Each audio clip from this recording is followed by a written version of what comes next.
ربنا يديها الصحه لما كان الشتاء بيقرب كانت بتعمل لنا صينيه كيكه ما حصلتش. عرفت منها شويه اسرار علشان الكيكه تطلع هشه ونافشه ومفيش فيها فراغات. ومن اهم الاسرار دي ان احنا نشغل الفرن على حراره هاديه قبل ما نبدا في اي حاجه خالص. وتعالوا نشوف المكونات الصح. معايا 3 بيضات، بسم الله، 1 2 3، وهنزل عليهم بكوبايه الا ربع من السكر، وبالمضرب الكهربائي هنبدا نخلطهم. نص كوبايه من الزيت، هنعملها بطعم الليمون او البرتقال على حسب ما احنا عاوزين. انا جبت الليمونه اللي هي الكبيره بس هناخد الصفار بس. هناخد بشر ليمونه عليهم مقدار معلقه كبيره. شايفين مش بناخد الجزء الابيض، بناخد الجزء الاصفر بس علشان ما تمررش. نقطع بقى الليمونه علشان نعصرها. لو الليمونه كبيره معاكم هتاخدوا بس نص الحبه دي، اما لو صغيره ممكن تاخدوا ليمونه كامله. ونبدا نعصر كده حلو جدا ونقلبهم مع بعض. ننزل عليهم بالدقيق. معايا كوبايتين من الدقيق متعدد الاستعمالات بالشكل ده.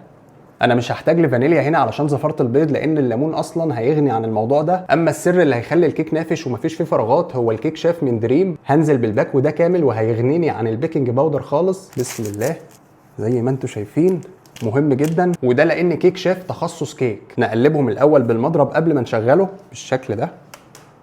بسم الله،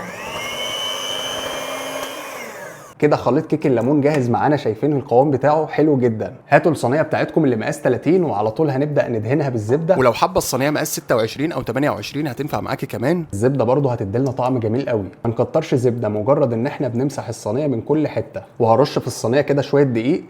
نحرك كده الدقيق، نخبط كده الصينيه من كل حته. ننزل بالدقيق الزياده، ننزل بخليط الكيك زي ما انتم شايفين. بسم الله ما شاء الله، شايفين القوام. ننزل بكل الكميه. هدخلها الفرن اللي احنا مسخنينه كويس جدا على درجه حراره 180. هتاخد مننا من 30 ل 35 دقيقه وهتبقى جاهزه معانا. تحطوها في ارضيه الفرن وما تشغلوش الفرن من فوق، هي كده كده هتلون معاكم. ممكن تشغلوه اخر 5 دقائق بس. شايفين الكيكه وجمالها بسم الله ما شاء الله واللون الحلو. وعلشان نتاكد من تسويتها هنجيب خله الشيش طاووق وهنبدا ننزل بيها كده. شايفين بجد ريحتها تحفه. نقطع الكيك بالشكل الجميل ده. وشايفين الارضيه كراست معانا وشكلها حلو قوي. اهم حاجه لو لسه بتتفرجوا ما تنسوش تصلوا على النبي عليه افضل الصلاه والسلام، وتعملي منشن لصاحبتك اللي عاوزاها تتعلم الكيك الجميل ده، وانسى ان هو يفشل تاني معاكم بعد كده. ريحه الليمون خطيره. تعالوا ندوق كده بسم الله. شايفين الكيكه هشه ازاي ومفيش فيها فراغات وطعمها حلو جدا. دي عاوزه معاها كوبايه شاي كبيره لانكم هتخلصوا كل الكميه دي. بسم الله، تحياتي ليكم.